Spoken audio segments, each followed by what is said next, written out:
സർവനന്മകൾക്കും സർവദാനങ്ങൾക്കും ഉറവിടമാ എന്നേശുവേ, അങ്ങേ ഞാൻ സ്തുതിച്ചിടുന്നു ദിനവും പരനേ നന്ദിയാ. അങ്ങേ ഞാൻ സ്തുതിച്ചിടുന്നു ദിനവും പരനേ നന്ദിയാ. ഹാർവസ്റ്റ് TV ഒരുക്കുന്ന പ്രവാസി സംഗീതം എന്ന പ്രോഗ്രാമിൻ്റെ ഒരു പുതിയ എപ്പിസോഡിലേക്ക് ഏവർക്കും സ്വാഗതം. പ്രവാസി സംഗീതത്തിൻ്റെ ഇന്നത്തെ ഈ പുതിയ എപ്പിസോഡിൽ നമുക്ക് അതിഥിയായിട്ട് എത്തിയിരിക്കുന്ന പ്രിയപ്പെട്ട റെൻസി എസ് ആൻ്റണിയാണ്. റെൻസി, ഈ പ്രോഗ്രാമിലേക്ക് ഹാർദവമായി സ്വാഗതം ചെയ്യുന്നു.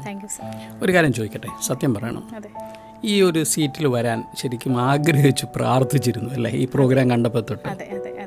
അല്ലേ, സത്യമല്ലേ? അങ്ങനെ എനിക്ക് തോന്നുന്നു, ഞാൻ വിളിക്കുമ്പോൾ റെൻസി ഇങ്ങനെ പറഞ്ഞിരുന്നു, ഞാൻ ഈ ബാക്കി എപ്പിസോഡുകളൊക്കെ കണ്ടു എന്നാണ് പറഞ്ഞത്. അപ്പോൾ അത് കണ്ടപ്പോൾ തൊട്ട് മനസ്സിലിങ്ങനെ ഒരു ആഗ്രഹം ഉണ്ടായിരുന്നു, എന്തെങ്കിലും ഒരു ദിവസം ഈ ഒരു ഹോട്ട് സീറ്റിലിരിക്കണം എന്നൊന്ന് ആഗ്രഹിച്ചു മാത്രമല്ല പ്രാർത്ഥിച്ചു. ദൈവം അങ്ങനെ ഒരു വഴിയൊരുക്കി. റെൻസി, കുറച്ച് നേരം നമ്മൾ അങ്ങോട്ടും ഇങ്ങോട്ടും കാര്യങ്ങൾ ചോദിച്ചറിഞ്ഞ് സംസാരിക്കുന്നു, ഫ്രീ ആയിട്ട് പോകുന്നു. റെൻസി, എത്ര നാളായി കുവൈറ്റിലെത്തിയിട്ട്? ഞാൻ കുവൈറ്റിൽ വന്നിട്ട് 8 വർഷം, 8ാമത്തെ വർഷമാണ് കുവൈറ്റിൽ. അതിനു മുമ്പ് നാട്ടിൽ തന്നെയായിരുന്നു, അതോ നാട് വിട്ട് വേറെ എവിടെ ഏതെങ്കിലും രാജ്യങ്ങളിൽ പോയിരുന്നോ? ഇല്ല, നാട്ടിൽ തന്നെയായിരുന്നു. നാട്ടിൽ തന്നെ നേരിട്ട് കുവൈറ്റിലേക്ക് പോകുന്നത്, അങ്ങനെ ജോലി തേടി വന്നതാണ് അല്ലേ? ഇപ്പോൾ എന്ത് ജോലിയാണ് ചെയ്യുന്നത്? ഞാൻ പ്ലേ സ്കൂൾ ടീച്ചറാണ്. ഓ, പ്ലേ സ്കൂളിലെ ടീച്ചർ, കുഞ്ഞുങ്ങളുമായിട്ടുള്ള ഇടപാടാണ് അല്ലേ? റെൻസിയുടെ ഈ സംഗീതപരമായ പാരമ്പര്യം എങ്ങനെയാണ് നാട്ടിൽ നിന്നും? സംഗീത ബാക്ക്ഗ്രൗണ്ട് കിട്ടിയിരിക്കുന്നത് എൻ്റെ പാരൻസിൽ നിന്നാണ്. അവർ രണ്ടുപേരും പാടുന്ന നല്ല സിംഗേഴ്സാണ്. ഗ്രാൻഡ് പാരൻസും രണ്ടുപേരുടെയും നല്ല സിംഗേഴ്സാണ്. അങ്ങനെയാണ് എനിക്കും ദൈവം ഈ കഴിവ് എനിക്ക് തന്നത്. ഇപ്പം ഇവിടെ കുവൈറ്റിലെ ഏത് സഭയോട് ചേർന്നാണ് പ്രവർത്തിക്കുന്നത്? ബഥേൽ AG എന്നറിയപ്പെടുന്ന ബഥേൽ അസംബ്ലീസ് ഓഫ് ഗോഡിൻ്റെ അല്ലേ? അവരുടെ ഗായക സംഘത്തിലും സംഗീതത്തെ ശുശ്രൂഷയിലൊക്കെ ഭാഗമാക്കാവുന്നുണ്ട്? അതെ, തീർച്ചയായിട്ടും. അങ്ങനെ അവസരങ്ങൾ എനിക്ക് തരാറുണ്ട് ഞങ്ങളുടെ സഭ. അത് കിട്ടുന്നതിന് പരമാവധി പ്രയോജനപ്പെടുത്തുന്നുണ്ട്. വളരെ സന്തോഷമാണ്. കുടുംബമായിട്ടല്ലേ ഇവിടെ? അതെ, കുടുംബമായിട്ടാണ്. ആരൊക്കെയാണ്? ഹസ്ബൻഡ് ദീപു, പിന്നെ ഞങ്ങൾക്കൊരു മോളുണ്ട്, ആമിയ മേഴ്സി, കൂടെ ഉണ്ടാവും. അതെ, കൂടെ. മോൾ എത്രയിൽ പഠിക്കുന്നു? മോള് 6th സ്റ്റാൻഡേർഡിലാണ് പഠിക്കുന്നത് അല്ലേ? അപ്പോൾ ഈ പള്ളിയുടെ ഗായക സംഘം അല്ലേ, ഈ ടാലൻറ്റ് എത്ര ഭംഗിയായിട്ട് പ്രയോജനപ്പെടുത്താൻ പറ്റുന്നുണ്ട്? ഞാൻ ചോദിക്കുന്നത്, എല്ലാ ആഴ്ചയിലുമുള്ള വർഷിപ്പ് മാത്രമേ ഉള്ളൂ, അതല്ലാതെ കുറച്ചുകൂടി ഈ ടാലൻറ്റ് പ്രകടിപ്പിക്കാനായിട്ട് വേദികളുണ്ടോ? എൻ്റെ ബാല്യകാലത്തിലുള്ള കാര്യം പറയുകയാണെങ്കിൽ, ഞങ്ങളുടെ നാട്ടിൽ ചർച്ചിൽ സൺഡേ സ്കൂൾ, CA അങ്ങനെ ആ തലത്തിലൊക്കെ ഞങ്ങൾക്ക് കോമ്പറ്റീഷൻസിന് പോകാനായിട്ട് കഴിഞ്ഞിട്ടുണ്ട്. അപ്പോൾ ഞങ്ങളുടെ ചർച്ചിലിരുന്ന് പാസ്റ്റേഴ്സും ചർച്ച് കമ്മിറ്റിയെല്ലാം ഞങ്ങളെ അങ്ങനെ പ്രോത്സാഹിപ്പിക്കാറുണ്ട്. അപ്പോൾ ഞങ്ങളുടെ അസംബ്ലീസ് ഓഫ് ഗോഡിൻ്റെ ഡിസ്ട്രിക്ട് പുനലൂർ വരെ ഞങ്ങൾ ടാലൻറ്റ് ടെസ്റ്റിന് പോയിട്ടുണ്ട്. അവിടെ നിന്ന് അർഹിക്കുന്ന സ്ഥാനങ്ങളൊക്കെ ദൈവം തന്നിട്ടുണ്ട്. അങ്ങനെ ആണ് ഇതിൽ വളർന്നു വരാനായിട്ട് ഇടയായത്.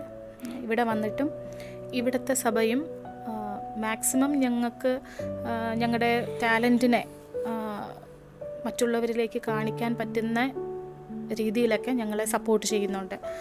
UPFK, KTMCC talent test, Snehadeepam talent test, അതിനൊക്കെ ഞങ്ങളെ പ്രോത്സാഹിപ്പിക്കുന്നുണ്ട് പോകാനും. ഞങ്ങളങ്ങനെ സഭയോട് ഞങ്ങളങ്ങനെ പോകുന്നുണ്ട്. സംഗീതം പഠിച്ചിട്ടുണ്ടോ? പഠിച്ചിട്ടുണ്ട്, ശാസ്ത്രീയമായി. എവിടെയായിരുന്നു?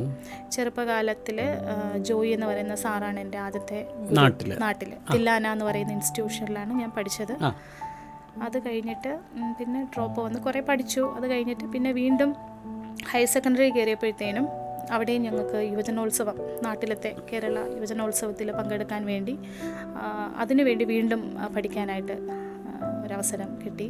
ഞാൻ പഠിച്ച സ്കൂളിലെ ടീച്ചേഴ്സ്, പ്രിൻസിപ്പൽസ് ഇവരെല്ലാം എൻ്റെ ടാലൻറ്റിനെ മനസ്സിലാക്കി സപ്പോർട്ട് ചെയ്തു. അങ്ങനെയാണ് എൻ്റെ സംഗീതം വളർന്നു വരാനായിട്ട് ഇടയായത്. ഏത് സ്കൂളാണ് നാട്ടിൽ? ഞാൻ Seventh Day Adventist English medium school തിരുവനന്തപുരത്ത്. Trivandrum. Okay okay okay. Higher secondary പഠിച്ചത് സെൻറ്റ് സേവിയേഴ്സ്. അതും ട്രിവാൻഡ്രത്ത് തന്നെ? അതെ, അതും ട്രിവാൻഡ്രത്ത് തന്നെ. അപ്പോൾ പിന്നെ ഇത്രയും സന്തോഷം പറഞ്ഞല്ലോ. എന്നാൽ പിന്നെ നമുക്ക് റെൻസിയുടെ ഒരു പാട്ട് തീർച്ചയായിട്ടും കേൾക്കാം. അപ്പോൾ ഏത് പാട്ടാണ് സെലക്ട് ചെയ്തിരിക്കുന്നത്? ഞാൻ ഇന്ന് പാടാൻ ഉദ്ദേശിക്കുന്നത് സായുജ്യം എന്ന് പറയുന്ന ആൽബത്തിൽ നിന്ന് KG മാർക്കോ സാർ പാടിയ ക്ഷമിക്കണം നീ എങ്കിലേ എൻ പിതാവും ക്ഷമിക്കൂ നിൻ അപരാധങ്ങൾ. സത്യമല്ലേ? അതെ അല്ലേ? അതെ. നമ്മൾ ക്ഷമിച്ചെങ്കിൽ നമ്മളോടും പലരും ക്ഷമിക്കത്തുള്ളൂ അല്ലേ? അപ്പോൾ തീർച്ചയായിട്ടും ഈ പാട്ട് കേൾക്കുമ്പോൾ ഒരു അനുഭവമായി തീരട്ടെ എന്ന് ഞങ്ങൾ ആത്മാർത്ഥമായിട്ട് ആഗ്രഹിക്കുന്നു. നമുക്ക് റെൻസിയുടെ ആദ്യത്തെ പാട്ട് കേട്ടിട്ട് തിരിച്ചു വരാം.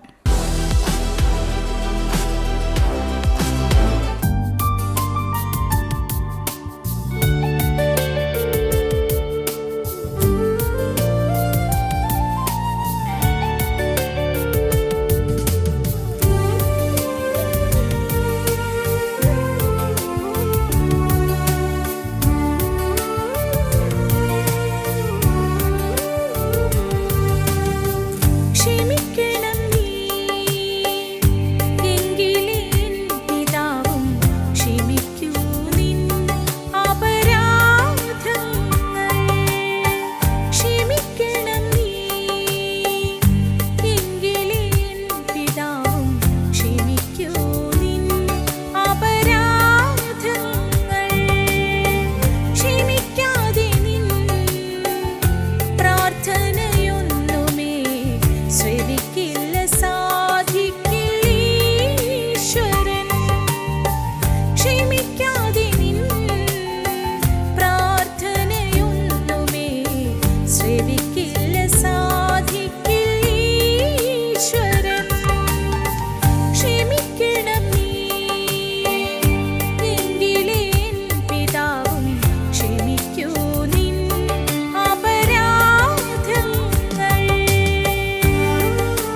പൂജാർപ്പണത്തിനായി ഒരുങ്ങിടും നേരം, പൂജാർപ്പണത്തിനായി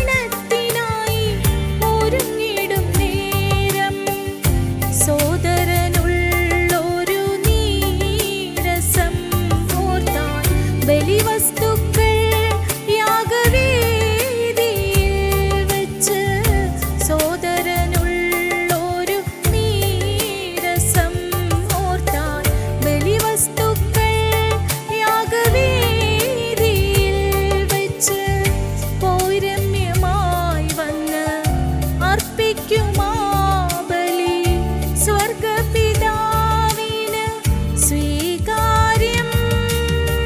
ക്ഷമിക്കണം നീ, എങ്കിലേ എൻ പിതാവും ക്ഷമിക്കൂ നിൻ അപരാധങ്ങൾ. ക്ഷമിക്കാതെ നിൻ പ്രാർത്ഥനയൊന്നുമേ ശ്രവിക്കില്ല, സാധിക്കില്ല ഈശ്വരൻ.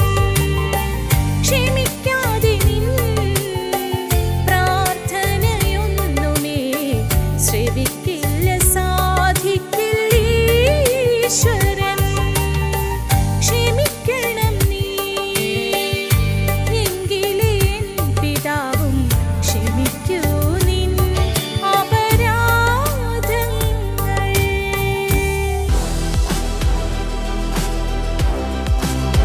റൻസി വളരെ നന്നായിട്ട് പാടിയിരുന്നു.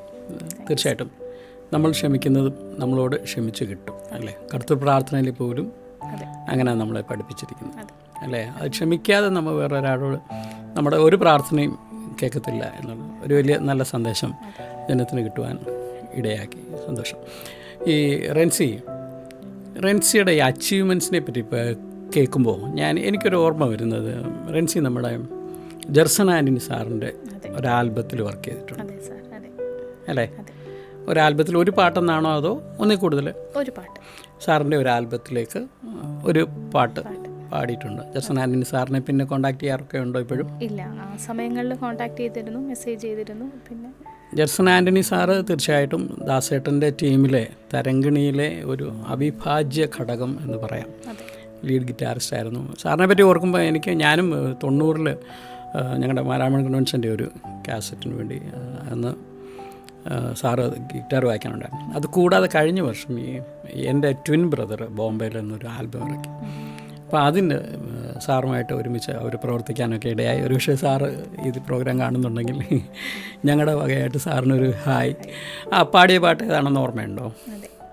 ആരാധനയിൻ സമയം. ഏത് വർഷമായിരുന്നു ഓർക്കുന്നുണ്ടോ സാറിൻ്റെ കൂടെ പ്രവർത്തിക്കാൻ പറ്റിയത്? 2023. ഓ, അടുത്ത കാലത്ത് 20s ചെയ്താണ് അല്ലേ? റെൻസി ഈ പറഞ്ഞായിരുന്നല്ലോ ഒരു പ്ലേ സ്കൂൾ അധ്യാപികയാണ്. അധ്യാപകരെ സംബന്ധിച്ചിടത്തോളം ഈ തൊണ്ട ഏറ്റവും കൂടുതൽ ഉപയോഗിക്കുന്നവരാണ്. പക്ഷെ അതിൻ്റെ കൂടെ തന്നെ ഈ സംഗീതം കൊണ്ടുപോകാനായിട്ട് സാധിക്കുന്നുണ്ടോ? പലപ്പോഴും അത് കഴിയില്ല, ത്രോട്ടിൻ്റെ പ്രശ്നം വരാറുണ്ട്. പ്രോഗ്രാംസ് ഉള്ള സമയത്തോ അല്ലെങ്കിൽ ടാലൻറ്റ് ടെസ്റ്റ് ഉള്ള സമയത്തോ എൻ്റെ ശബ്ദത്തെ ഞാൻ സൂക്ഷിക്കാറുണ്ട്. റെൻസി ഈ സംഗീത രംഗത്തേക്ക് വരുവാനുണ്ടായ കാരണം അല്ലെങ്കിൽ അതിന് ഏറ്റവും കൂടുതൽ പ്രചോദനമായത് ആരാണ്? സംഗീത ലോകത്തേക്ക് വരാൻ കാരണം രാജേഷ് വക്കം എന്ന് പറയുന്ന ഒരു അനുഗ്രഹീത ഗായകനുണ്ട്.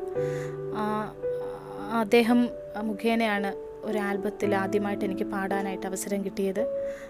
കുവൈറ്റിലുണ്ടായിരുന്ന ചർച്ച് ഓഫ് ഗോഡിൽ വിശ്വാസിയായ ജോളി അബ്രഹാം എന്ന് പറയുന്ന ആൻറ്റി, ഞങ്ങളുടെ ലല്ലി ആൻറ്റി ഒരുപാട് പാട്ടുകൾ എഴുതിയിട്ടുണ്ട്. ആൻറ്റിയുടെ ആദ്യമായിട്ട് ആൻറ്റി എഴുതിയ ഒരു പാട്ട് പാടാൻ അങ്ങനെ എനിക്കൊരു അവസരം കിട്ടി.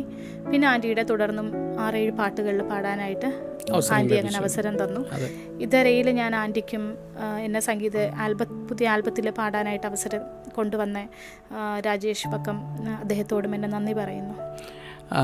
ഇപ്പോൾ കുടുംബത്തിൻ്റെ സപ്പോർട്ട് വലുതല്ലേ? അതെ അല്ലേ? അതെ. ഇങ്ങനൊരു പ്രോഗ്രാമിന് പോകണമെങ്കിലും കൂടെയുള്ള ആളുടെ സപ്പോർട്ട് വളരെ അല്ലേ? നിങ്ങൾ ഒരുമിച്ച് ചെയ്യുന്ന ഒരു ശുശ്രൂഷയാണ് അല്ലേ? ഈ മകള് എങ്ങനെയാണ് സംഗീത രംഗത്ത്? അവിടെ ടാലൻ്റ് എന്താണ്? മകള് അത്യാവശ്യം പാട്ട് പാടുന്ന കുഞ്ഞാണ്. നാട്ടിൽ ചർച്ചിലൊക്കെ കോമ്പറ്റീഷൻസിന് പങ്കെടുക്കാറുണ്ട്. അറിയുന്ന സ്ഥാനങ്ങൾ ദൈവം കൊടുക്കുന്നുണ്ട്. കുവൈറ്റിലെ സ്നേഹദീപം ടാലൻറ്റ് ടെസ്റ്റിൽ അവൾക്ക് ഫസ്റ്റ് പ്രൈസ് കിട്ടിയിരുന്നു. തീർച്ചയായിട്ടും ഈ നമുക്കൊരു പാട്ടൂടെ കേൾക്കാം. റെൻസിക്ക് ഇനി പാടാനുള്ള പാട്ട് ഏതാണ്? ഞാൻ ഇനി പാടാൻ പോകുന്നത് എഫ്രായിം നീ എൻ്റെ വത്സലപുത്രൻ, നമ്മുടെ ജാനകിയമ്മയുടെ അല്ലേ? അതെ.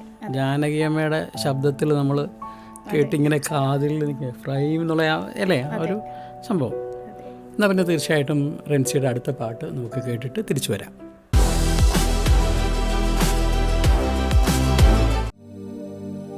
എഫ്രൈം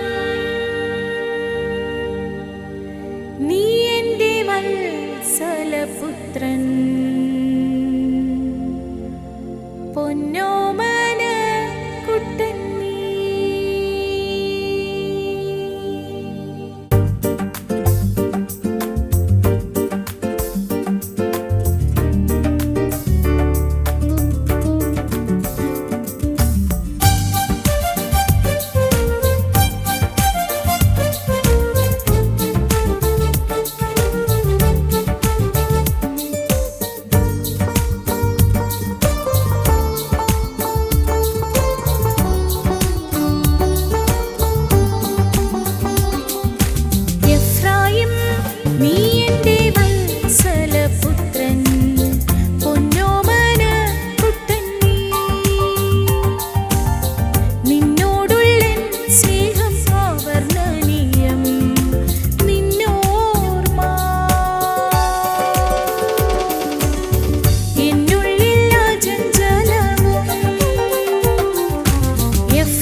റെൻസി ഒരു പ്രാവശ്യം കൂടെ തെളിയിച്ചു നല്ല പാട്ടുകാരിയാണെന്ന്. നല്ല ഭംഗിയായിട്ട് തന്നെ പാടി. ഒരു ബൈബിൾ കഥ അല്ലേ, എഫ്രൈമിൻ, മനശ്ശെ എഫ്രൈം അല്ലേ, ആ കഥ ഭംഗിയായിട്ട് പാടി അവതരിപ്പിച്ചു. റെൻസിക്ക് മനസ്സിൽ എന്തെങ്കിലും ഈ സംഗീത ലോകത്ത് ചെയ്യണം എന്നൊരു ഒരു പ്രോജക്റ്റ് എന്തെങ്കിലും മനസ്സിലുണ്ടോ? അങ്ങനെ ഇല്ല. എന്തെങ്കിലും ഒരു ആൽബം പാടണം, സ്വന്തമായിട്ട് ഒരു ആൽബം നല്ല അവസരങ്ങൾ ദൈവം തരുവാണെങ്കിൽ പാടാം. തീർച്ചയായിട്ടും. ഈ സംഗീത രംഗത്ത് ഏറ്റവും കൂടുതൽ ഇഷ്ടപ്പെടുന്ന വ്യക്തി ആരാണ്? ചിലപ്പോൾ പാട്ട് എഴുതുന്ന ആളായിരിക്കും, പാടുന്ന ആളായിരിക്കും. ഒരു പാടുന്നതിൽ ഏറ്റവും ഇഷ്ടപ്പെട്ട വ്യക്തി ആരാണ്? എനിക്ക് KS ചിത്ര ചേച്ചി വലിയ ഇഷ്ടമാണ്. ചിത്ര ചേച്ചിയെ അങ്ങനെ ഇഷ്ടപ്പെടാൻ കാരണം ചിത്ര ചേച്ചിയുടെ ആ ഒരു സ്വഭാവത്തിലുള്ള ഈ ചിത്ര ചേച്ചിയെ പറ്റി പറയുമ്പോഴേ ഈ ചിത്ര ചേച്ചിയുടെ മുഖം ചിരിക്കാൻ വേണ്ടി മാത്രമായിട്ട് സൃഷ്ടിച്ച ഒരു മുഖം അല്ലേ? ചിരിയല്ലാതെ വേറൊരു ഭാവവും ആ മുഖത്തിന് ചേരത്തില്ല. ഇത്രയും സംഗീതത്തിന് വേണ്ടി ഡെഡിക്കേറ്റ് ചെയ്ത ഒരു കലാകാരി ചിത്ര ചേച്ചിയെ പോലെ. ഓരോ പാട്ടും ഞാനൊരിക്കലും ചിത്ര ചേച്ചിയുടെ ഒരു പ്രോഗ്രാമിന് ഇങ്ങനെ ആങ്കർ ചെയ്യാൻ വേണ്ടി വർഷങ്ങൾക്ക് മുമ്പ് ഇവിടെ കുവൈറ്റിൽ വെച്ചു. അപ്പോൾ ചിത്ര ചേച്ചിയെ സംബന്ധിച്ചിടത്തോളം ഓരോ പാട്ട് പാടാൻ ഈ സ്റ്റേജിലേക്ക് വരുമ്പോഴും ഒരു പക്ഷേ ഒരു 500 പ്രാവശ്യം പാടിയിട്ടുള്ള പാട്ടായിരിക്കും. പക്ഷെ ഓരോ പ്രാവശ്യം ഈ സ്റ്റേജിലേക്ക് കടന്നു വരുമ്പോഴേ ആദ്യമായിട്ട് പാടുന്നു എന്നുള്ള ആ ഒരു പേടി എന്നല്ല അതിനെ പറയണ്ടേ, ആ ഒരു താഴ്മ. അല്ല ഞാൻ വലിയ ആളാണ്, ഞാനിങ്ങനെ പാടാൻ പോവാണ്, അല്ല എനിക്കൊരു അവസരം കിട്ടി. ഏറ്റവും കൂടുതൽ ഞാൻ ചിത്ര ചേച്ചിയിൽ അഡ്മയർ ചെയ്യുന്ന ഒരു സ്വഭാവം അതാണ്. എന്ത് ചെയ്താലും അതിന് ഏറ്റവും ഭംഗിയായിട്ട് ചെയ്യണം എന്ന ആഗ്രഹത്തോടെ ചെയ്യുന്ന ചിത്ര ചേച്ചിയെ അനുകരിക്കാൻ പറ്റുന്നത്, ജീവിതത്തിലൊരു മാതൃകയാക്കുന്നതൊക്കെ സംഗീത രംഗത്ത് നല്ല കാര്യം തന്നെ. തീർച്ചയായിട്ടും റെൻസിയുടെ ഈ ജോലിയോട് ചേർന്ന് ഈ കുടുംബമായിട്ട് ഈ പ്രദേശത്ത് ചർച്ചിനോട് ചേർന്ന് സഭയോട് ചേർന്ന് നിന്ന് ഈ താലന്തുകൾ പരമാവധി ഉപയോഗിക്കുവാൻ സർവശക്തനായ ദൈവം ഇടയാക്കട്ടെ. മനസ്സിലുള്ള പദ്ധതികളോ പ്ലാനൊക്കെ ഉണ്ടെങ്കിൽ ഇങ്ങനെ വളരാൻ, ഇപ്പോൾ പറയുമ്പോഴൊക്കെ പറഞ്ഞു വളരാൻ ആഗ്രഹമുണ്ട്. അവസരങ്ങൾ കിട്ടിയാൽ തീർച്ചയായിട്ടും പാടാൻ അവസരമുണ്ട്. തീർച്ചയായിട്ടും ഇങ്ങനെ ഈ നമ്മുടെ ഈ ഹാർവസ്റ്റ് TV ഒരുക്കിയ ഈ പ്രോഗ്രാം കണ്ടിട്ട് ആർക്കെങ്കിലും റെൻസിയെ കൊണ്ട് പാടിക്കണം എന്ന് തോന്നുകയാണെങ്കിൽ തീർച്ചയായിട്ടും ഞങ്ങളെ ബന്ധപ്പെടണം. റെൻസി തയ്യാറാണ്. റെൻസിക്ക് അങ്ങനെ ഭാവിയിൽ മനസ്സിലെ ആഗ്രഹങ്ങളൊക്കെ ദൈവം സാധിച്ചു തന്ന് ഒരു അനുഗ്രഹീത ഗായികയായി തീരട്ടെ എന്ന് ഹാർവസ്റ്റ് TV ഞങ്ങൾ പ്രാർത്ഥിക്കുന്നു. ഈ പ്രോഗ്രാമിൽ വന്ന് സംബന്ധിച്ചതിന് ഹാർവസ്റ്റ് TVയുടെ പേരിലുള്ള എല്ലാവിധ നന്ദിയും നന്മകളും ആശംസകളും ഞങ്ങൾ നേരുന്നു. ഹാർവസ്റ്റ് TV ഒരുക്കുന്ന പ്രവാസി സംഗീതം എന്ന പ്രോഗ്രാമിലേക്ക് എനിക്ക് ഒരവസരം തന്ന ഹാർവസ്റ്റ് TVയുടെ എല്ലാ പിന്നണി പ്രവർത്തകർക്കും ഹൃദയം നിറഞ്ഞ നന്ദി ഞാൻ അറിയിക്കുന്നു. ഹാർവസ്റ്റ് TVയുടെ പ്രവാസി സംഗീതം എന്ന ഈ പ്രോഗ്രാമിൻ്റെ ഈ ഒരു എപ്പിസോഡും ഇവിടെ അവസാനിക്കുകയാണ്. പ്രിയപ്പെട്ട റെൻസിയുടെ വിശേഷങ്ങൾ പ്രേക്ഷകരുമായിട്ട് പങ്കുവച്ചു. തീർച്ചയായിട്ടും റെൻസിയുടെ സ്ഥാനത്ത് അടുത്തത് നിങ്ങളാവാം. ഇങ്ങനെ നിങ്ങൾക്ക് താല്പര്യമുണ്ടെങ്കിൽ തീർച്ചയായിട്ടും ഞങ്ങൾക്ക് ഈ താഴെ കാണുന്ന നമ്പറിൽ ഞങ്ങളെ കോൺടാക്റ്റ് ചെയ്യണം. നിങ്ങളുടെ താലന്തുകൾ, നിങ്ങളുടെ ഇഷ്ടങ്ങൾ പ്രേക്ഷകരുമായിട്ട് പങ്കുവെക്കാനുള്ള അവസരം ഹാർവസ്റ്റ് TV ഒരുക്കുന്നതാണ്. അടുത്ത ആഴ്ച വീണ്ടും ഒരു കലാകാരൻ്റെ അല്ലെങ്കിൽ കലാകാരിയുടെ വിശേഷങ്ങളുമായി നമുക്ക് കാണാം. അതുവരെ എല്ലാവർക്കും നന്ദി, നമസ്കാരം.